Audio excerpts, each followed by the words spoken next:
Hello everyone, অনেকদিন পর মামা বাড়িতে এসেছি। তো চলো সবটাই তোমার সাথে শেয়ার করব। বলতে পারো বেশ কয়েক মাস পরই আসলাম মামা বাড়িতে, সেরকম খুব একটা আর আসা হয় না আগের মতন।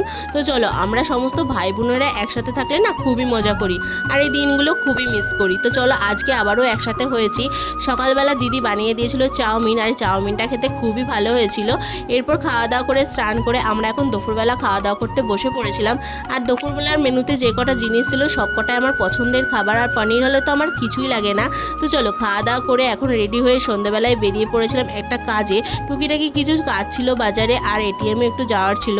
তো সমস্ত কাজগুলো মিটিয়ে বাড়ি আসার সময় আমার চোখে পড়েছে ফুচকা। তো ফুচকা আর জল ফুচকা খেয়েছিলাম না, তো স্পেশাল ফুচকা খেয়েছিলাম। খাওয়া দাওয়া করে বাড়ি আসার সময় দিদি আবার রোল খাওয়ালো।